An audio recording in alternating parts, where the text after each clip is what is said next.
What up, though? And welcome to Lunchtime Detroit Lions Talk, brought to you by Detroit Lions and the Prowl and Lions Nation Unite. It's your man, Curt. Today is Monday, September 12th, 2022. On deck for today's show, man, we recap that tough 38-35 loss for the Lions in the season opener versus the Eagles at Ford Field.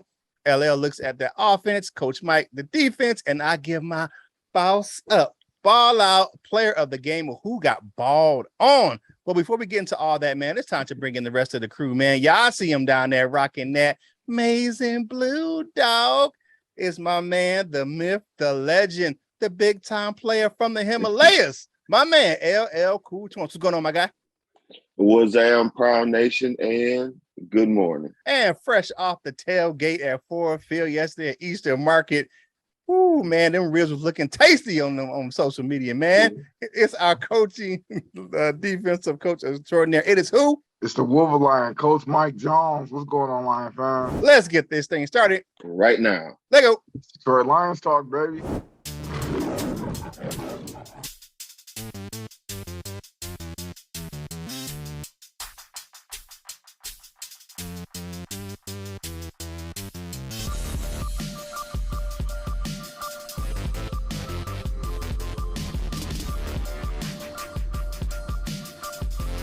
Welcome to Detroit. Hey, everybody. Curt about to get into these stats for the game, man. Let y'all know the breakdown of the game. So what was it, Curt? All right, man, what a game yesterday on Sunday, man. The Lions battled into the final whistle against those Eagles, man. Didn't cover the tight spread, man. The spread was 6 points. It went from 4.5 to 6 on Sunday, but it was only 3 points. The over and under for this game was 48.5. Wow, they blew that out the water, man. 73 combined points for the game, man. A lot better than 44-6 that it was last year, man. But let's go ahead and take a look at the team stats and how they played against each other on Sunday. First downs, 27-23 Eagles. Passing first downs, it was even, 12 apiece. Rushing touch first downs, Eagles had 13, we had 9. Penalties, first downs, 2 apiece. Third down efficiency, pretty close. 10 for 17 for the Eagles, 9 for 14 for us. That's pretty easy, man. That's pretty even. Total yards, man, 455 for the Eagles, 386 for us.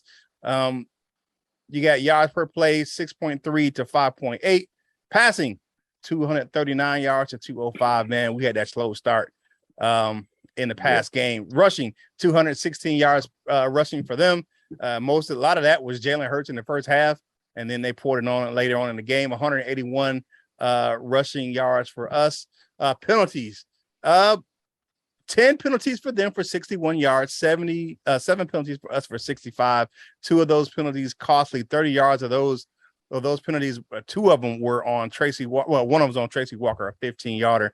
But man, we'll do that, man. The turnover, we know he had the interception by Jared Goff. And we had a defensive touchdown on the other side of the ball with the pick 6 by Jared Goff.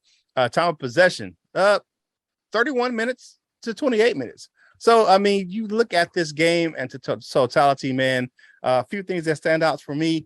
Red zone scoring, 4 for 4, 4 touchdowns. No field goals. No field goals. You look at that. I like the way we did that. It was all of our scores were on touchdowns. The only one that was outside of the red zone was a long touchdown to DJ Chark. Everything else came sustained drives in the red zone. You look at the game overall, man. It was a tough battle. Some bonehead mistakes on both sides of the ball by the Lions. But it was, if I look at this game, I look at a team that is still growing, making some mistakes, but I think they performed better for me than they did last year. The score was, my prediction score was 38-28 Eagles. It was 38-35 Eagles, but I won't say that it's not a victory Monday because there's no moral victories, but I'll be all right Monday because I'm looking at the direction of the team. What do you guys think about the game as a whole before we get into you guys break down the offense and defense? The game as a whole wasn't too bad. You can't really complain unless you're not like a diehard Lions fan and you really been watching the team and really know what's going on. If you're one of those, then the game wasn't that bad. If you're from the outside looking in, you probably like, oh, SOL, SOL, if you really don't know nothing about football. But that being said, I think our offensive play calling got a little out of control in the middle part of the game. You know, and I believe like in the end of the second toward the beginning, the third quarter, like it just got, Jared Goff was doing too much damn passing. You know, but all in all, man, it was a pretty good call game. You know, we had some good plays, we had some bad plays, but you know, we're playing a supposedly division leader, champ. So, you know, you take what you can take from a grain of salt, man, and move forward. But it's something you can definitely build off of. But I know I wish we would have got the win, but you know, hey, we put up 35 points week one, and I don't think nobody thought we could do that. So, you know. Right. Yeah, I don't know how to feel about this one, man. Like I want to be like, well, you know, it's first game, you know, all sort of shit. But I don't, you know, I wanted to win, and I want to be mad. Like, come on, man, we should have won. But then it's like, yeah, you know, I don't really have, you know, I don't know, man. I'm somewhere in the middle on how I feel about the game overall. I really wanted to win. We could have won this game, and the difference being 7 points, which could probably, you know, eventually equate to that pick six. You know, that's just gonna stick with me. Like, I feel like we really could have won this game. We didn't look as bad as some people are going to make it seem, and we didn't look as good, you know, as maybe some of the numbers may say. But you know, it was a decent game overall. Wish we could have got the win though. Yeah, definitely. Like I said, man, I'll address some of the world is over. I don't think the world is over with this game. You know what I'm saying? It's not the end of the season. And like some people would think it would be, oh man, we're going to have more of this all season. I don't think so. I don't think so. And it's some big news coming out. One of our division opponents, one of our NFC opponents that's coming up, man, lost a key player yesterday. When we play Dallas, they will be without Dak Prescott. Needs hand surgery. Ooh, man, that's gonna be a good game for J-Mo to come on back into the fold, baby. But that came out yesterday. Wow. But for me, you know what? I take this game and I'm saying like this: on to the Commanders, man. I think if we play like that against one of the teams that's supposedly a Super Bowl contender and one of the best teams in the NFC and supposed to be winning the NFC East this year. One of the best defensives in the league, one of the best defensive line, one of the best offensive lines, and we can hold our own against those guys. I'm liking what I'm seeing going forward. Of course, I want to win. I never want the Lions to lose, but it's not a victory Monday, but it's a I'll be all right Monday, man. But with all that being said, man, go ahead and like the video, share the video, comment on the video. You know what it is, man. We are Detroit Lions on the Prowl. Yo, home for Detroit Lions News and Rumors, man. And I hope you checked out the Lioness Lair yesterday, with Val and those guys over there with Val and Lionor, Nicole over there last night. So go ahead and keep checking that out. But here's our family discussion topic for today. Does the loss to the Eagles change your outlook on the season? Does that give you more optimism, or does it tell you that the sky is falling and the end is near? So let us know what you think in the comments down below, man. But now it's time to go ahead and get into some of the specifics about the game. We're going to start on the opposite side of the ball, man. And I know that he was doing his thing, man. You know, I know he had all the drinks and all the, things, purchased to him by, because the ladies love that dude. It's my man, LL Cool Torrance, man. Break down this offensive effort by the Lions on Sunday. I like what you just said. And at the moment, it's escaping me. You just said it too. Does it give you more optimism? And I don't want to say that after a loss, but it does. Like, our offensive line looked good and strong. Mostly the whole game. Dealing with the run blocking. It was some issues with the pass blocking and things, but it could have been to their defensive scheme. They were sending some pretty decent blitzes after us. Lots of things to clean up, man. It was a decent game overall. I think that might be the best way to put it. Just lots of things to clean up. Lots of drops. Yeah. penalties, and one of those early drives, Stenberg had back-to-back penalties, kind of killed that drive. We were the first team to score in the entire NFL yesterday, so that felt good. We can make at least a positive headline here. Okay. And that was on that swaggy run.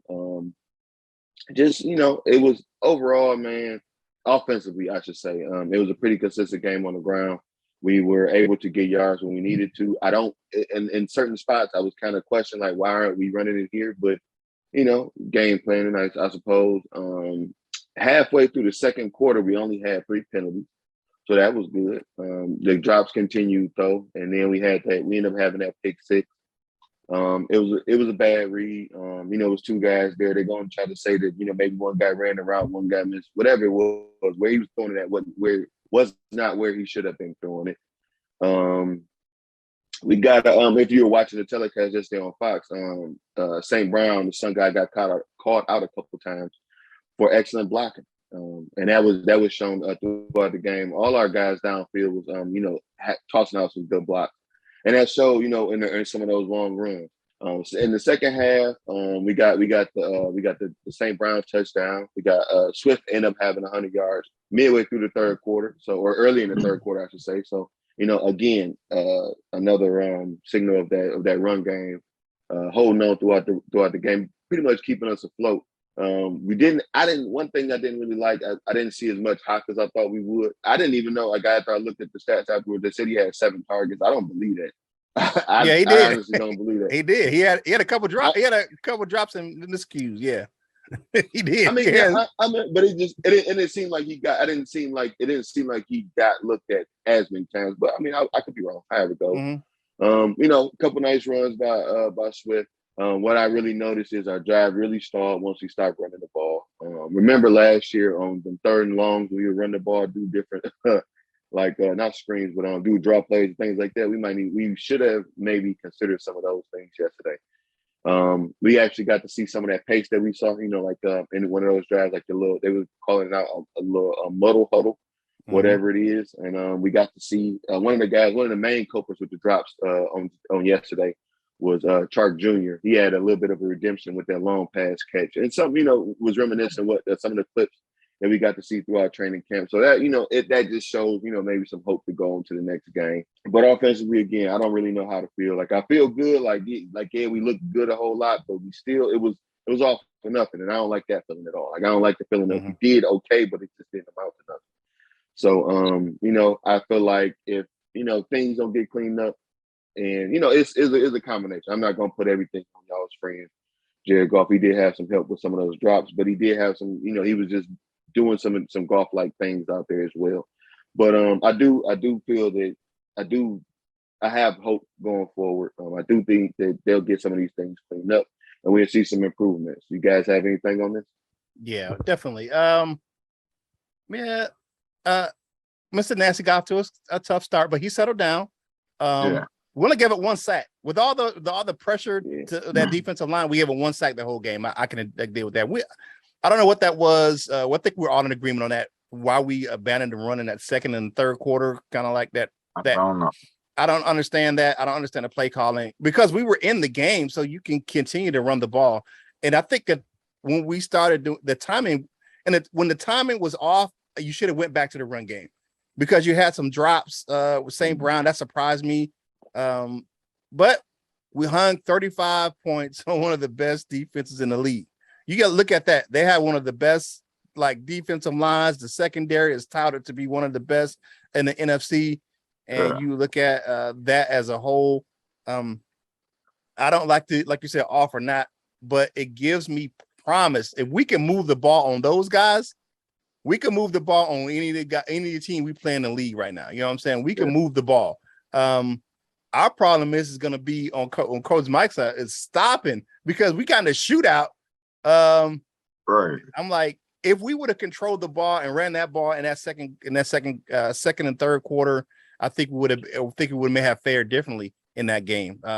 Because we were down 17 and we were gotten within striking distance where we could have won the game yesterday.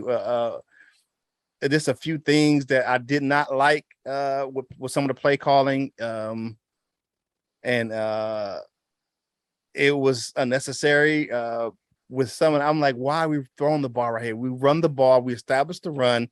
I understand you want to keep the defense on, but our run game set up the pass game the whole game. Right. Our run game was, once you did that, you can get the play action. That's what Goff does best. He's best at play action. So you can, get him back there, statuesque in the pocket, man. Now, quick question, Curt. What's that? Quick, and not to cut you off, so my apologies. Mm-hmm. But one thing, in the telecast, they had said that they've given Jared Goff autonomy at the line of scrimmage. Mm-hmm. Do you think that had anything to do with it? Do you think it was the play call, or do you think it was him checking out a play? Something, you can. I think it could be both. I think it could be both. Because when as offensive coordinator, they give you a couple plays to run with, and you can kill the play, but it's going to be probably similar to what your play is. You can kill, you can check out of it, but sometimes it's going to be, similar type of concept to what you had when you can't went in the. I don't see a lot of plays where you're going to go to a whole completely different type of style of play. Maybe it's to a different side or to a different gap. But a lot of times when you have a check with me at the line, it's going to be something similar, but maybe a different type of play because you don't have the personnel to run a whole different concept when you're at the line. You're doing a check with me. Right. So if you look at it, man, and one thing that stuck my craw, man, is the onside kick, man. I didn't get that. I didn't get it at all. I understand the concept because our offense was clicking and we wanted the ball back, but our defense at that time was playing good. Right. So you could, just play. And I think that would have kept Tracy Walker in the game. I think that would have kept that, because you look at that right after that was the 2 penalties on Tracy Walker, and he was out of the game right after that. So that was my bonehead call of the game. But you look at the offense, man, we can move the ball. So I'm liking that. I'm liking what Ben Johnson's putting down, man, as an offensive coordinator. You just got to do a better play of sticking to what we're doing best when it's that time. So you don't make adjustments when you don't need to. What you got, Coach Jones? I just didn't like the 37 to 32. And I'm talking about pass attempts. 37 is way too many for Jared Goff. Especially when the run game is clicking. When we have 181 rushing yards, there's no reason for Jared Goff to throw the ball 37 times.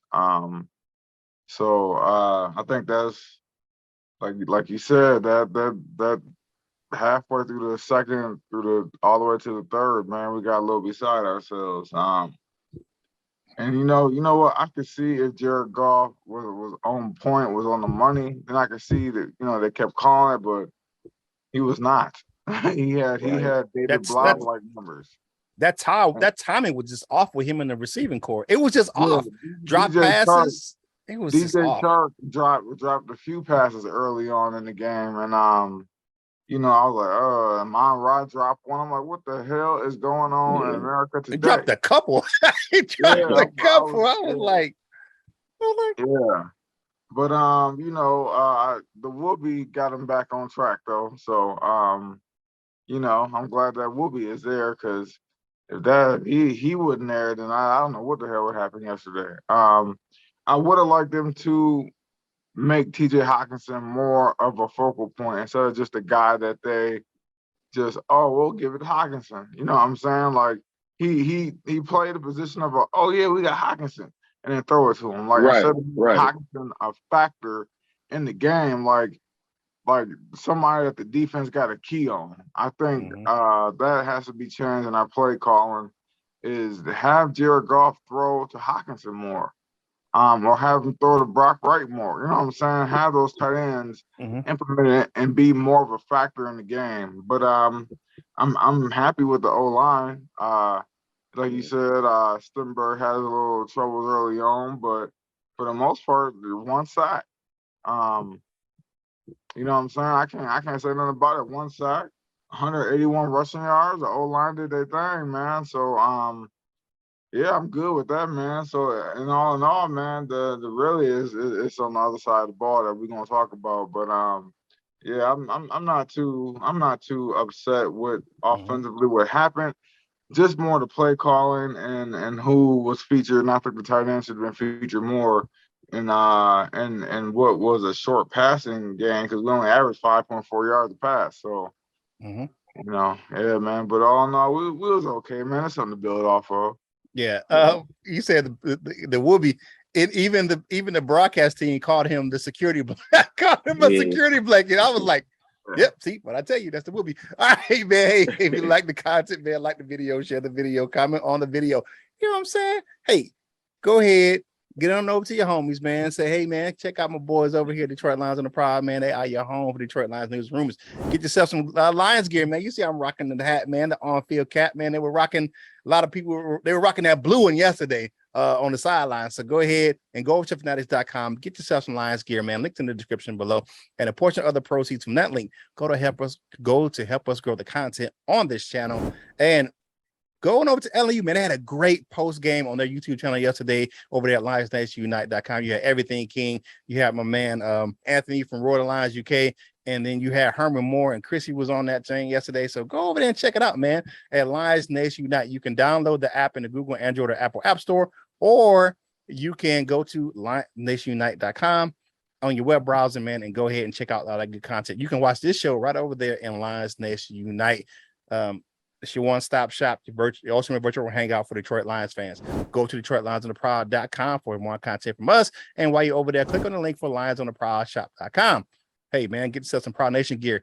Yeah, and look, speaking of gear, man, go to LNUshop.com, man, and get yourself some Lions Nation Unite gear, man. It's always game day in the LNU shop. Yes, now, some good things, some bad things. But let's go ahead and talk to my man. Wait a minute. 281-330-8004. I'm calling Coach Jones up on the low. Talk about this defense, man. What you got, my dude?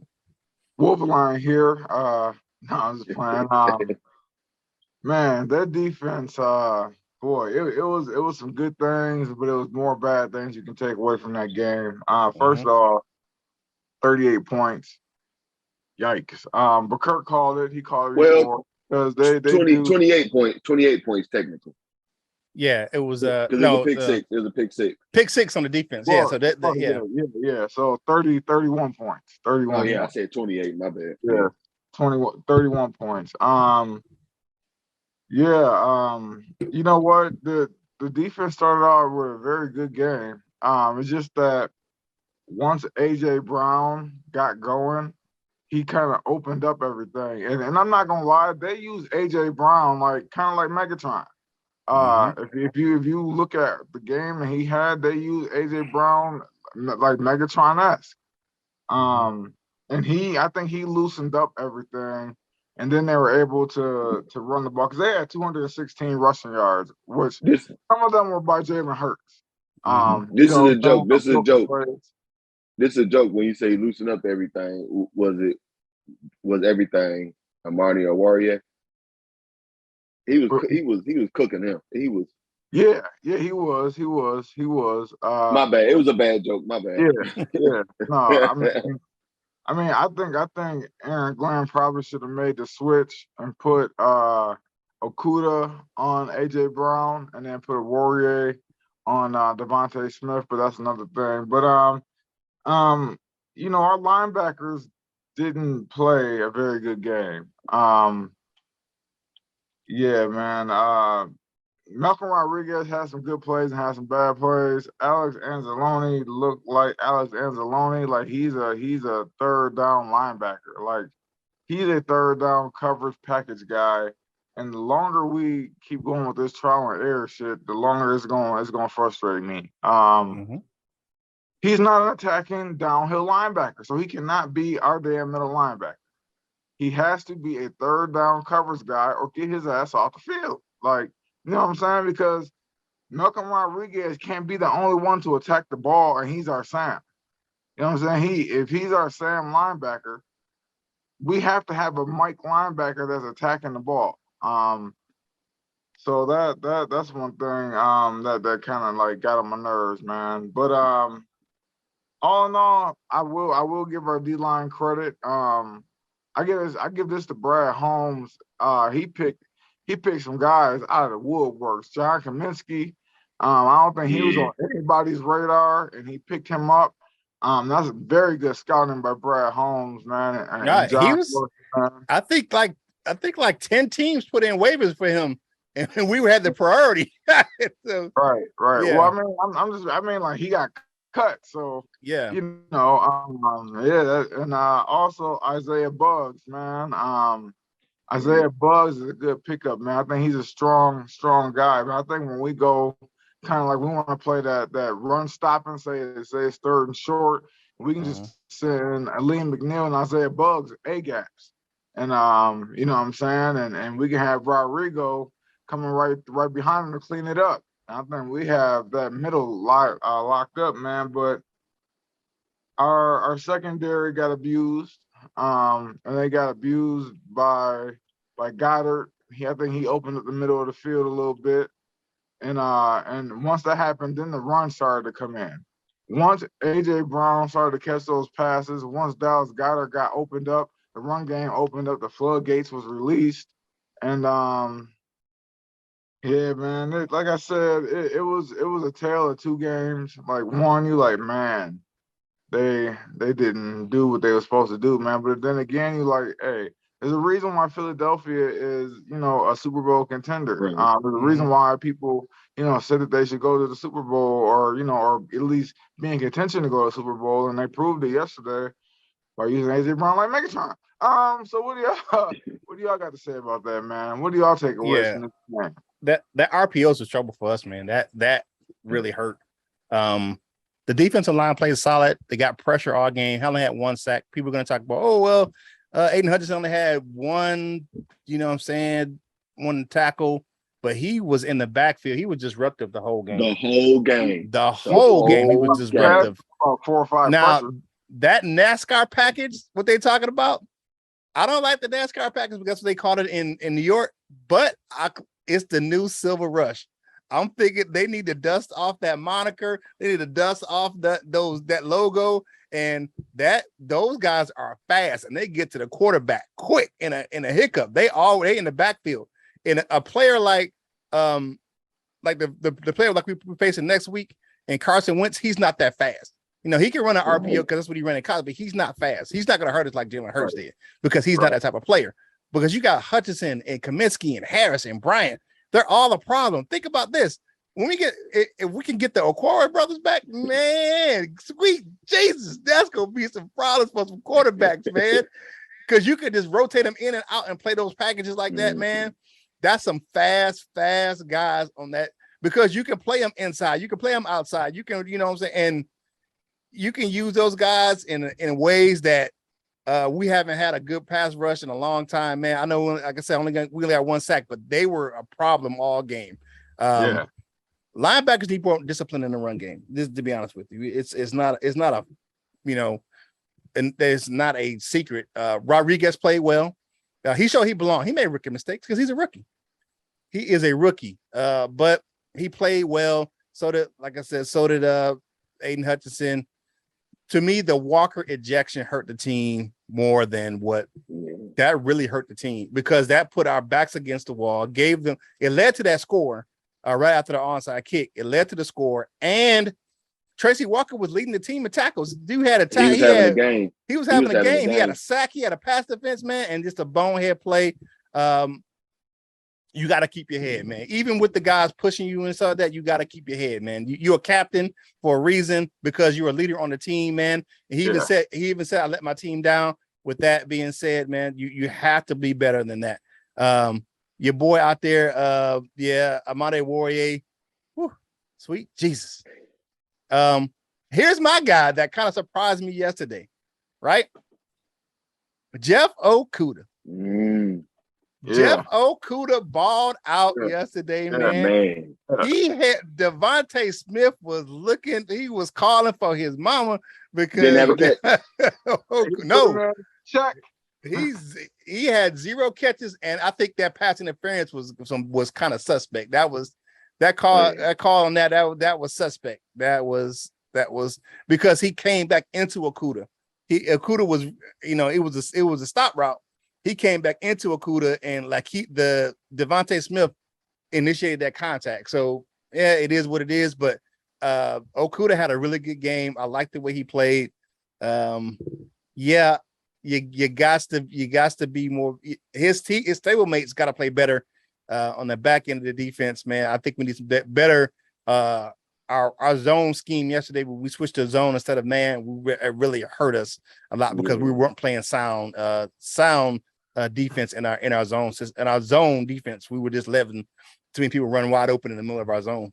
Right. I feel like if we get matched up with another big receiver, like I say, a Mike Evans or, you know what I'm saying, somebody at that size, Jeff Okudah got to get matched up on him playing man. He got to follow him around the field.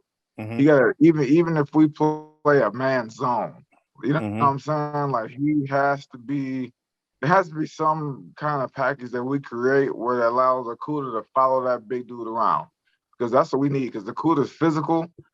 And and I think he was just physical with the wrong receiver. I think if he was manned up on AJ Brown still would have had a good game, but he wouldn't have got off as much as he did. I think Okudah's physicalness would have limited some of that. Yeah. We don't play another big receiver like that until we play the Seahawks. Until we play what's the guy, the big dude out there in Seattle? DK Metcalf. That's the next big guy. The problem is going to be when we play the Vikings, we got to worry about Justin Jefferson because he whipped our ass last year. We're going to have to play man on him and have Okudah jam him at the line. He can't get no free relief. I keep mine real short because y'all said a lot of things. I was going to mention on Okudah and stuff like that. Well, 2 things. The NASCAR package is not effective against the run at all. I like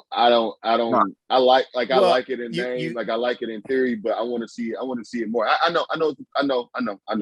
But this game against the run, I think that's where they was doing a lot of the RPOs, where they had a lot of success with the RPOs against our NASCAR package. But and the second thing that I'd say is akin to last year, we had an early cut after he was out there chilling. I don't know if y'all seen it like I've seen it, but Brockers gonna be gone. I know we Curt, you've been saying this for a little. He looked like Jamie Collins on that 4th and goal when Hurts ran it in. Like he was chilling. He was chilling. I don't understand why he's a captain on this team. I don't get it. He got to go, man. I told you. Brockers got to go, man. I told you. I tried to tell you. Those are my quick things. And Okudah had a game, man. You didn't hear Devontae Smith's name except on the penalty. He had 4 targets, no catches, no nothing. You didn't really hear Okudah's name either. So that's an excellent thing. Yeah. Shout out to Jeff Okudah, man. Hey, man, if you like the content, man, go ahead, like the video, share the video, comment on the video, man. We're on our march to 4K, man. So go ahead and join the channel, man. You keep coming back. So hang out with us right here and be a part of the Prowl Nation family on Detroit Lions on the Prowl, your home for Detroit Lions news and rumors, man. Now it is time for the Boss Up. Ball out and balled on players of the game. Y'all already know who the bossed up player is. It's on the graphic, man. DeAndre Swift.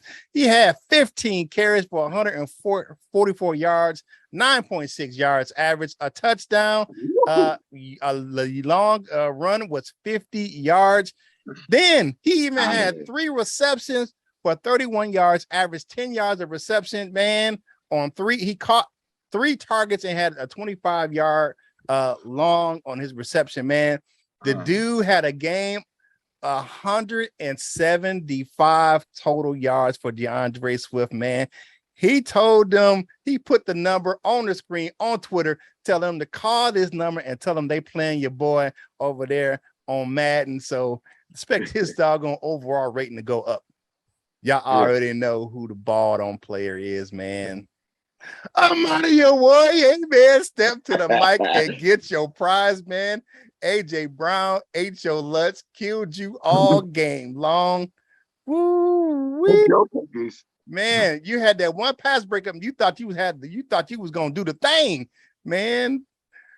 And AJ Brown told you, hold my beer. Because he cooked you the whole game, man. But hopefully you can come back, man, from that. I think you needed some help. Because you needed some help on that one.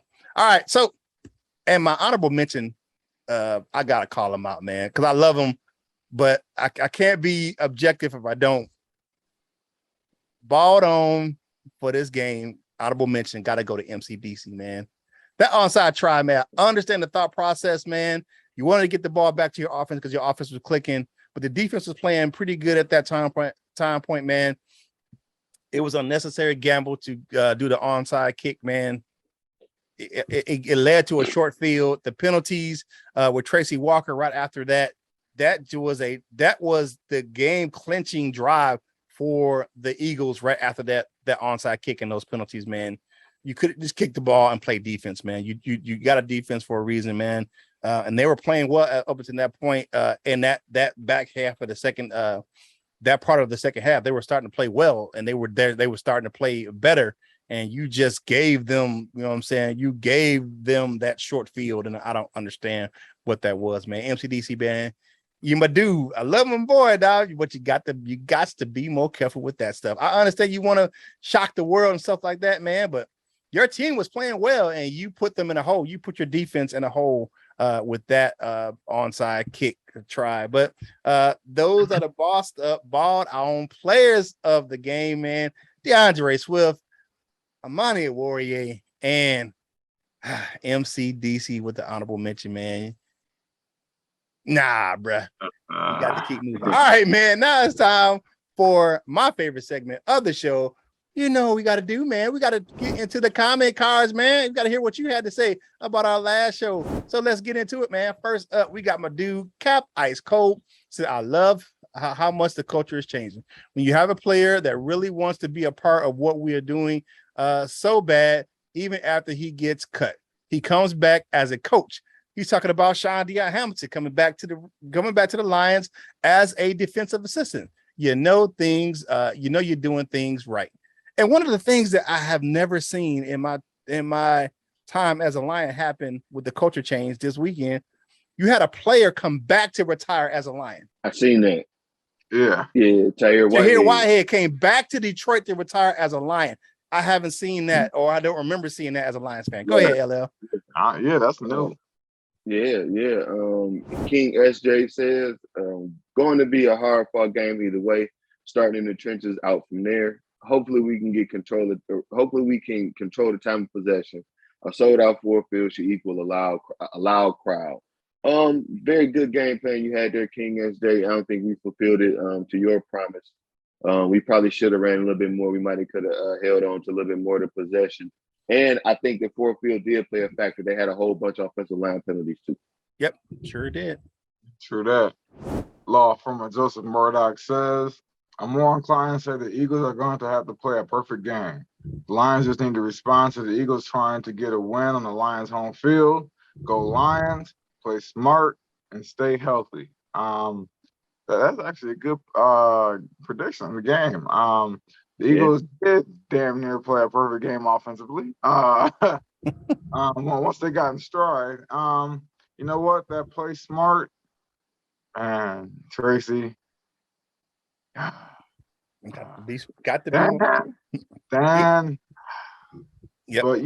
But we did stay healthy. So we did.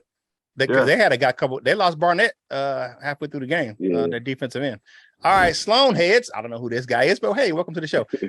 Hey guys, looking forward to the season. So are we. Thoughts on DJ Chark's impact on Sunday? Had a touchdown catch, a nice touchdown catch over Darius Slay. Once he got the jitters out over on forward field, man, a couple drops, but he came back and made some good plays. That touchdown was very, very nice. Was on Slay? I didn't even notice that. That was on Slay. Mm-hmm. Right over Darius Slay. So I like how the media has been quiet on him, but he flashed in camp big time. Yes, had a touchdown catch yesterday, man. I like what I'm seeing for him going forward. Just eliminate the drops here with him and St. Brown. I think we'll be better with that. I think what is my man Antoine Randall L? You drop a pass, you run a mile. So I think there'll be some a lot of running this week with those receivers. And St. Brown was probably on the judge machine right after the game. You know how he liked to work out with it. But Yep.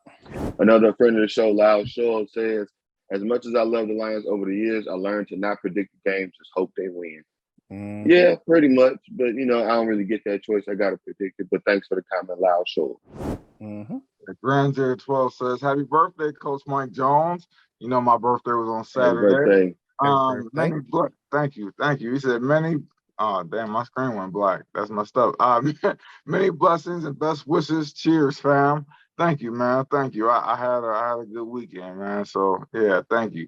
With all that being said, like the video, subscribe to the channel, share the videos, help us out, man. We're trying to get to 4K, man, and we almost there, man. We just need a little bit of push, man. We need y'all to help us out, man, and get y'all friends on that bandwagon here at Detroit Lions on the Prowl. What you got up next, Curt? All right, man. Y'all know what it is, man. It's time for everyone else's favorite segment of the show. It is time for Dessert with your man, Curt. I know Grand 012 likes this, man. He has a cup of coffee with it every time he watches it. So out there on the West Coast. But it is time for Dessert with your man, Curt, brought to you by Delightful Bites. Custom cookies and desserts for any occasion. Go ahead and click that link in the description to go ahead and order yourself some beautiful desserts, man. They tasty, they look good, they taste good. Man, they got that Jerry Rice, you know what I'm saying, thing going. It look good and taste good. So go ahead and support Delightful Bites, man. If you don't do the Facebook thing, go on over to Instagram or TikTok and see all that beautiful dessert footage, man. Or you can email her directly at delightfulbites18@gmail.com. Delightful Bites, get your cookie on. All right, first of all, before I get into the meat of my Dessert with Curt, I want to give a special memorial. Yesterday was the 21st anniversary of 9/11. If you don't know, I was stationed at the Pentagon during that time.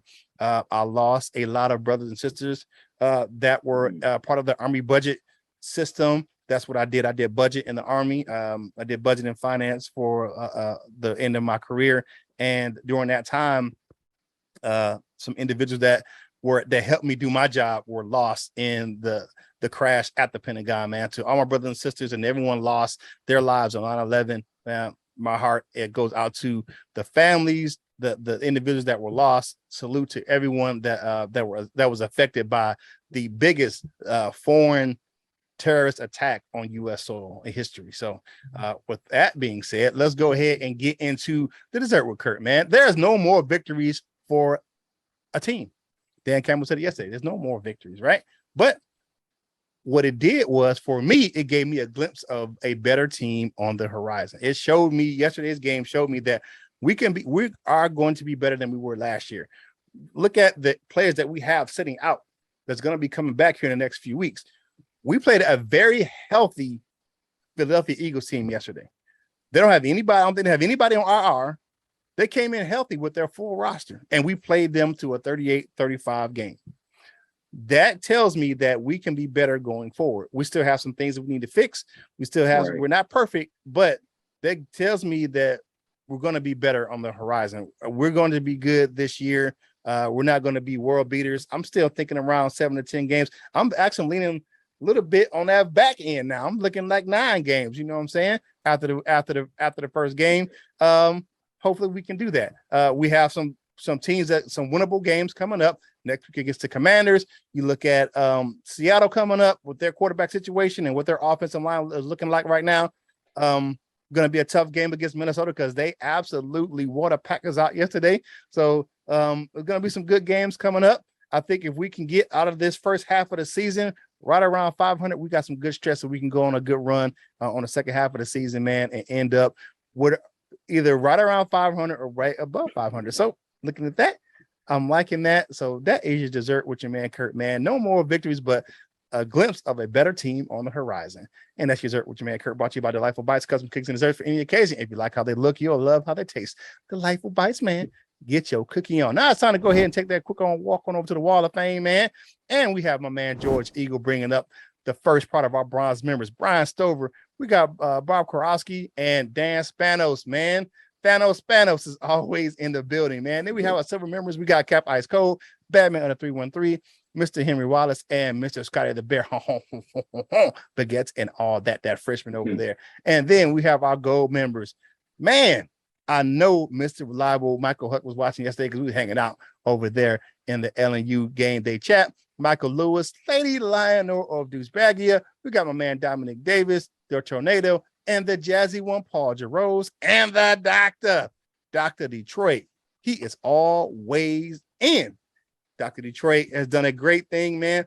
Jim will be featured on New Year's Day at the Bears game on the big screen with this picture of Herman Moore. And, you know, shout out to him for that, man. And Val and Jim's family will be in attendance at the game, man. So shout out to Dr. Detroit, man, doing big things to become a member of the Wall of Fame. Click that join now button in the description.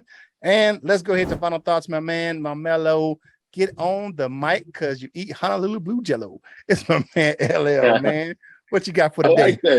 I like that. So instead of saying you drink the Kool-Aid, I'm gonna say I eat the Jello. But yeah, man, happy Monday.